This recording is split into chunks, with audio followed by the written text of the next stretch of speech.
رات کے اندھیروں میں خواتین کو اٹھایا، یہ پاکستان کی تاریخ کا پہلا دردناک معاملہ ہے۔ اس سے زیادہ بڑا مذاق فیئر ٹرائل اور ڈیو پروسیس کا کیا ہو سکتا ہے؟ رات کے اندھیرے میں لوگوں کو اٹھا لیا جاتا ہے۔ قائد صاحب، پیٹرن چیف نو اور نیور موومنٹ، جناب Chaudhry Ishtiaq Khan, president Lahore high court bar association, جناب چودھری اعتزاز احسن صاحب اور دوسرے شرکاء، یہ میرے لیے بہت اعزاز کی بات ہے کہ اتنے اہم موقع پر اتنے اہم موضوع کے اوپر چند باتیں کہنے کا موقع مل رہا ہے۔ آج کی یہ جو نشست ہے، جو سیمینار ہے، اس کا ٹاپک ہے 1973 کے پاکستانی آئین اور اس کی مختلف کلوزز جن کا تعلق بنیادی حقوق سے ہے آئین کے تحت۔ میں کوشش کروں گا کہ میرے ذمے جو یہ موضوع ہے اسی پر ہی فوکس کروں، کیونکہ میں سمجھتا ہوں کہ یہ سیمینار ہے اور اس کو سیمینار کے طور پر چلایا جائے۔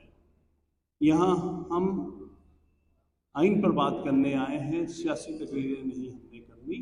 ہم نے آئین کے ساتھ جو اس وقت کھلواڑ ہو رہا ہے، ہم اس کے اوپر فوکس کریں۔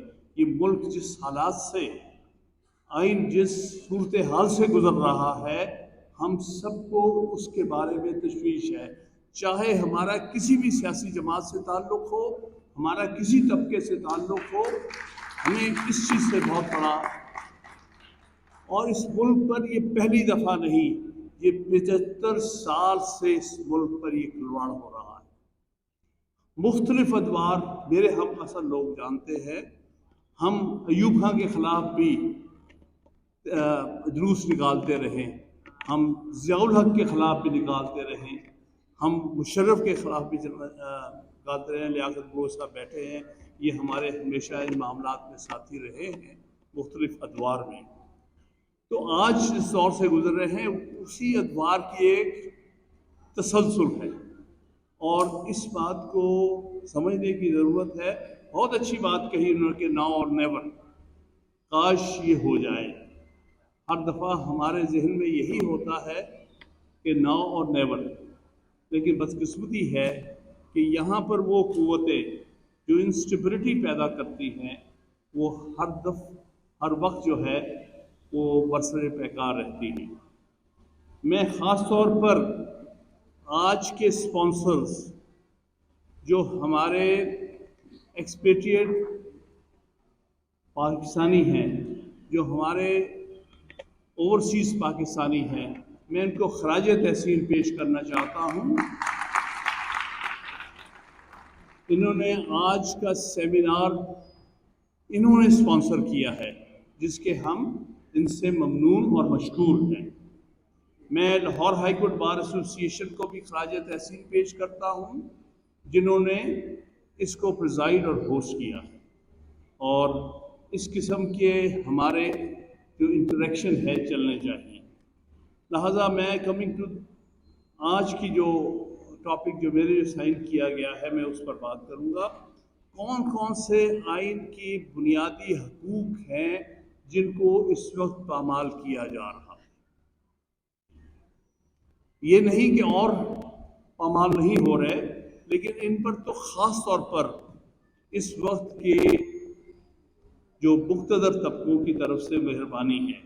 پہلا جو ہم آرٹیکل 9 آئین کے تحت right to life and liberty جو ہر شخص کو دیا گیا ہے، پاکستان کے ہر شہری بلکہ پاکستان کے اندر موجود ہر شخص کو، اس کو جس قدر پامال کیا جا رہا ہے کہ نہ کسی کی زندگی کا کوئی اعتبار ہے، نہ کسی کی آزادی کا کوئی اعتبار ہے۔ رات کے اندھیرے میں لوگوں کو اٹھا لیا جاتا ہے، رات ان کو جہاں لے جایا جاتا کسی کو پتہ نہیں چلتا۔ یہاں لوگ ان کے عزیز رشتہ دار ساتھی ڈھونڈتے پھر رہے ہیں کہ یہ شخص جس کو اٹھایا گیا تھا وہ کہاں گیا، اس کے ویئر اباؤٹس کہاں ہیں۔ دنوں میں ہی پتہ چلتا ان کے ویئر اباؤٹس کا۔ یہ ایک عجیب دور پاکستان میں آیا ہے، اور خاص طور پہ پنجاب میں پہلی دفعہ شاید، ورنہ دوسرے صوبوں میں تو یہ سب کچھ ہوتا ہی رہا ہے۔ لیکن اچھی بات ہے کہ پتہ چلنا چاہیے یہاں بھی کہ دوسرے صوبوں میں کیا ہوتا رہا ہے، بنگال کے ساتھ کیا ہوتا رہا ہے، یہ ہم سب کے لیے لمحہ فکری ہے۔ تو لہٰذا اس وقت right to life and liberty کو سب سے زیادہ پامال کیا جا سکتا ہے۔ کسی کی کوئی رائٹ آف لبرٹی نہیں ہے، کسی وقت بھی اٹھایا جا سکتا ہے، کسی وقت بھی غائب کیا جا سکتا ہے، کسی وقت بھی وہ کسی نہ کسی جگہ پابند سلاسل ہوتا جا رہا ہے۔ پہلا یہ۔ دوسرا آرٹیکل 10 ہے safeguards against arrest and detention. اس وقت جو اس کا ابیوز ہو رہا ہے وہ شاید پاکستان کی تاریخ میں کم ہی ملے گا۔ ضیاء الحق کے زمانہ بہت ظالمانہ زمانہ تھا، یہ اس سے بھی 2 قدم آگے ہے۔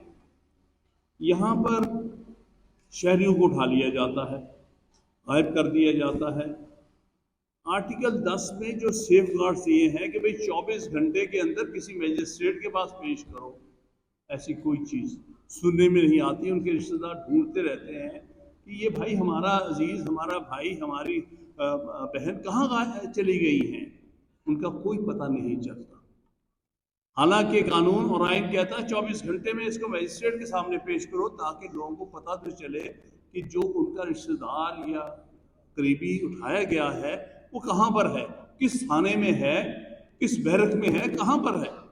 یہاں دنوں پتہ نہیں چل رہا کہ وہ کہاں غائب ہو چکا ہے، کہاں لے جایا گیا ہے، کس کی کسٹڈی میں ہے، پولیس کی کسٹڈی میں ہے یا یہ کوئی انٹیلیجنس ایجنسیز کی کسٹڈی میں ہے۔ یہ ٹوٹلی آرٹیکل 10 کا اس قدر بڑا ابیوز ہو رہا۔ دوسرا، جن کا علم ہے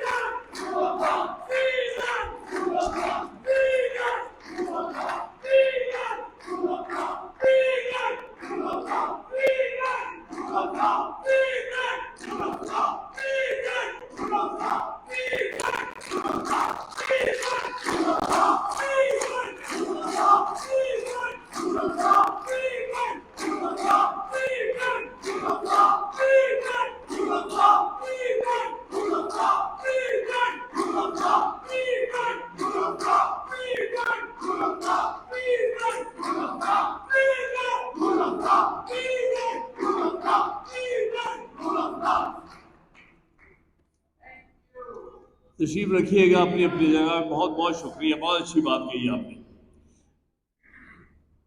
اس وقت جو پریونٹیو ڈیٹینشن کا اس وقت